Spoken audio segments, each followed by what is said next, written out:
Halo, assalamualaikum warahmatullahi wabarakatuh. Masih bersama saya Mbah Sumber, reporter ngiras-ngirus kameramen bayaran saya klase, insya Allah istiqomah. Saat ini saya berada di satu tempat yang cukup sejuk dan inspiratif, lebih tepatnya di markas oleng-oleng. Untuk kawan-kawan yang ada di rumah, sedikit kita sampaikan bahwa oleng-oleng sepengetahuan kami adalah satu kelompok masyarakat ataupun satu organisasi yang bekerja dan berjalan dalam rangka merawat alam. Nah, bisa kita saksikan di sebelah kita, di samping kita, di sekeliling kita, ini hamparan tanaman, bibit-bibit tanaman yang mungkin siap di launching, ditanam di alam liar. Oke kawan, masih bersama saya Mbah Sumber, reporter ngiras-ngirus kameramen bayaran saya klase, insya Allah istiqomah. Sejenak kita nanti akan coba bincang-bincang ataupun mengorek satu cerita tentang oleng-oleng dari beliaunya, yang menjadi penggawa. Salah satunya adalah abang kita, saudara kita, Mas Heri Deka. Oke, ikuti cerita selanjutnya. Karena anggota kita kan ada yang bukan ada, tapi banyak yang dari buruh di sawah, di bangunan. Mungkin gini Bang, kita coba ke tanaman yang penghijauan ke hutan. Saya pengen belajar sama jenengan beserta teman-teman yang ada di rumah, kira-kira jenisnya apa saja yang biasa kita tanam di hutan. Oke, ya, bisa kita lihat. Ketika kita harus menanam di area sumber mata air atau di hutan, itu harus kita bedakan vegetasi apa yang dibutuhkan di tempat itu. Ada yang untuk menghasilkan air, ada yang sekedar untuk menghijaukan, melebatkan. Meskipun sama-sama itu bisa menghasilkan air, menambah debit air, tetapi ada yang tidak bisa dekat dengan mata air. Ada beberapa jenis, misalnya seperti terem besi, seperti itu nggak bisa dekat dengan air, dia akan mati. Tetapi ada yang bisa dekat dengan air dan menjadi penyangga di situ supaya tidak longsor. Ada beberapa jenis, terutama ficus ya, jenis ficus.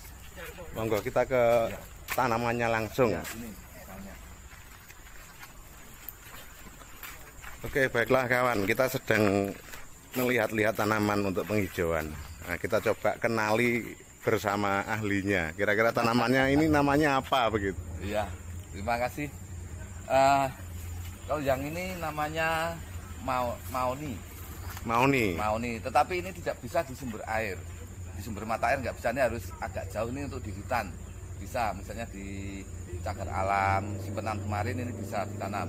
Tapi tidak bisa di dekat sumber air karena dia tidak berkontribusi terhadap, sedikit sekali berkontribusi terhadap menambah debit air.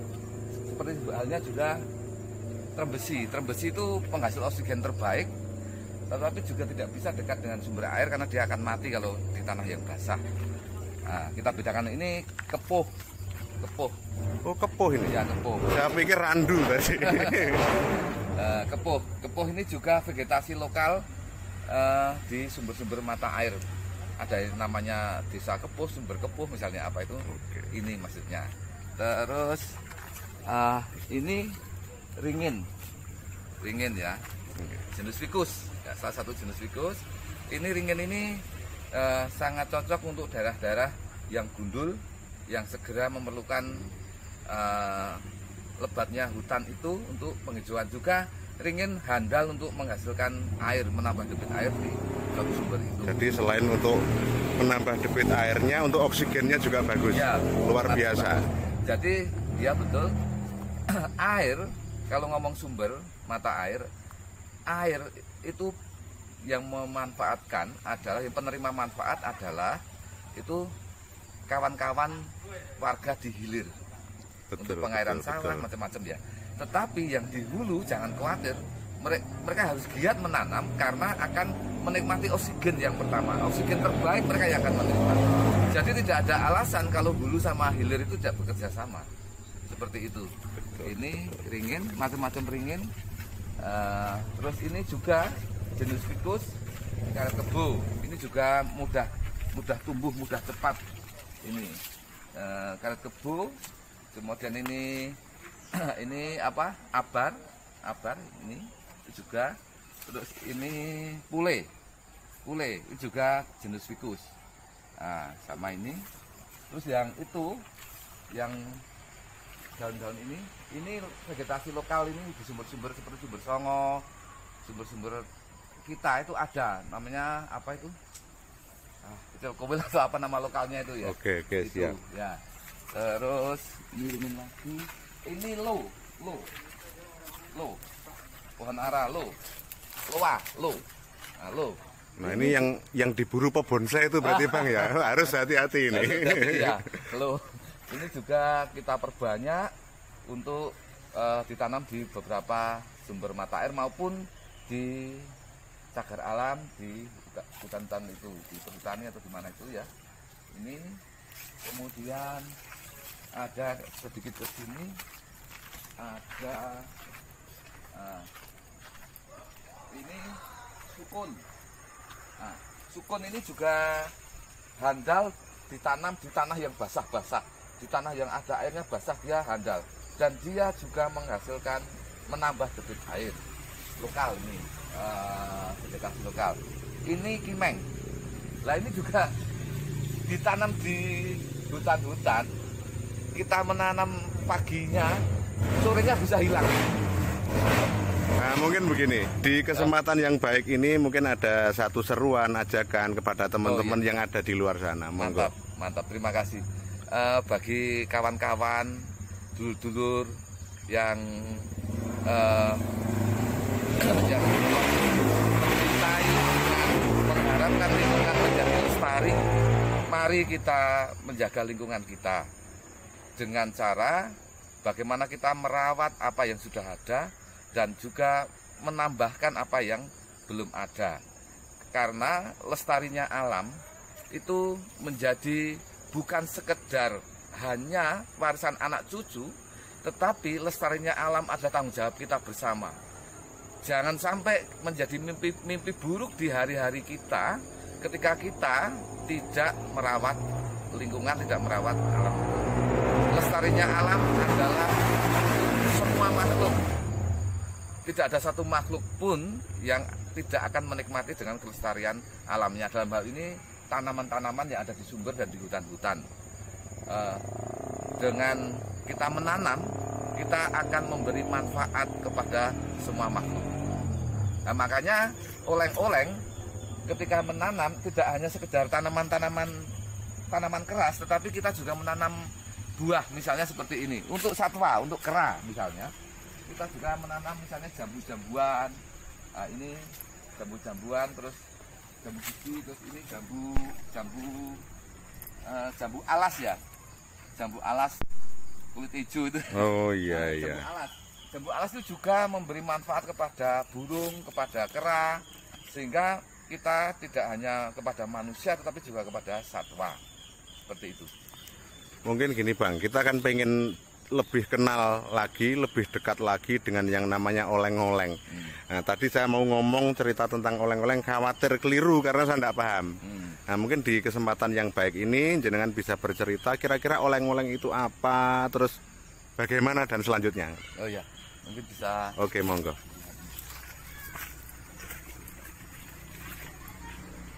Oleng sesuai dengan logo di gambar itu, pelestari hutan dan penjaga sumber mata air. Nah, kita komunitas kecil yang ada di Kediri, di Wates ini, itu bersama-sama bersepakat, dalam komunitas itu bersepakat untuk melestarikan hutan dan sumber mata air. Kenapa kita memilih nama oleng-oleng atau menemukan istilah oleng-oleng? Oleng-oleng itu sebetulnya hama perusak pohon, mematikan pohon. Dia bekerja secara silent, dia masuk di dahan, di tubuh atau di batang, dia ngebor, dia masuk dan dia naik ke atas. Dia tidak akan pernah turun ke bawah, dia naiknya ke atas merusaknya.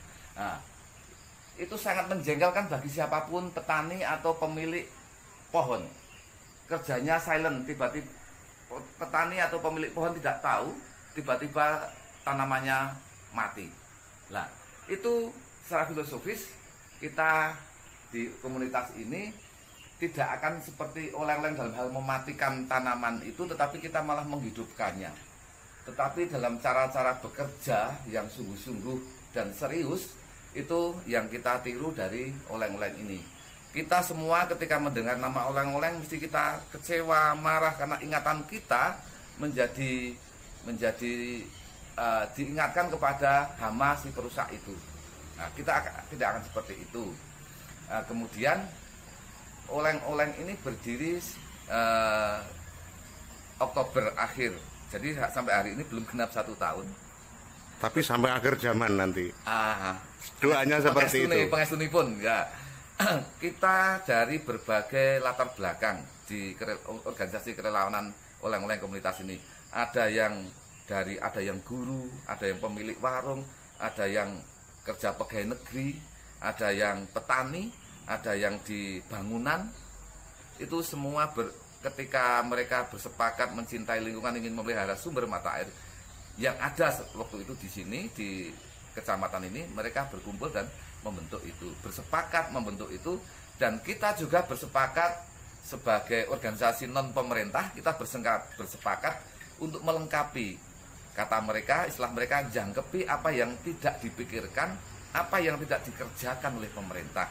Misalnya saja tentang menanam. Kalau pemerintah suka menanam, tetapi mereka anggap itu sebagai event, menanam 1 juta pohon atau 1 miliar pohon, habis itu mereka pergi dan tidak ada tanaman dirawat. Kami melengkapinya dengan merawatnya. Kalau kami menanam berarti kami mau merawat. Kalau kami menanam berarti kami mau membuat bibit tanaman itu. Kami tidak mau ambil bibit dari pemerintah punya, dari dinas. Karena apa? Kalau dinas misalnya satu musim tanam ini ada 1 juta pohon, terus kita rame-rame ikut meminta, yang tertanam di Kediri hanya 1 juta pohon itu. Tapi kalau kita membuat sendiri bibit, berapapun itu, yang tertanam menjadi lebih dari 1 juta itu. Seperti itu. Yang kedua, kenapa kita tidak mau mengambil bibit dari dinas misalnya, karena supaya kita ada rasa memiliki ketika kita berjerih payah membuat tanaman itu. Seperti itu. Oke, kayaknya sudah luar biasa sekali Bang. Ini sangat inspiratif bagi kami, khususnya channel Mbah Sumber Sobo Banyu. Semoga kawan-kawan yang ada di luar sana terinspirasi dengan apa yang dilakukan kawan-kawan oleng-oleng, atau syukur-syukur bisa bergabung bahu-membahu dalam merawat alam. Mungkin begitu. Ya, kita sudah kerjasama dengan yang agak jauh. Kita menanam di Trenggalek kemarin, di tahun kemarin, di Kabupaten Trenggalek, di Kecamatan Panggul itu, di Wonosobo. Kita kerjasama dengan mereka untuk menanam dan rencana ke Gunung Kidul, Jogja. Tetapi itu bulan November.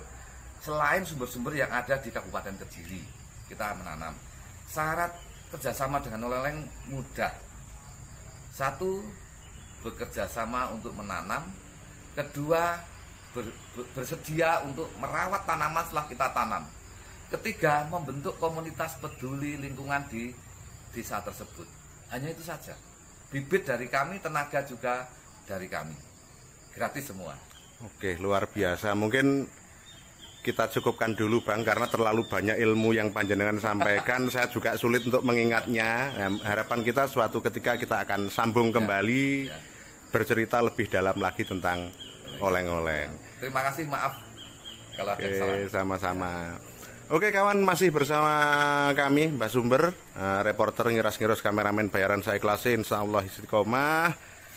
Sampai jumpa di pertemuan selanjutnya dengan ide-ide, dengan cerita yang lebih menarik. Assalamualaikum warahmatullahi wabarakatuh.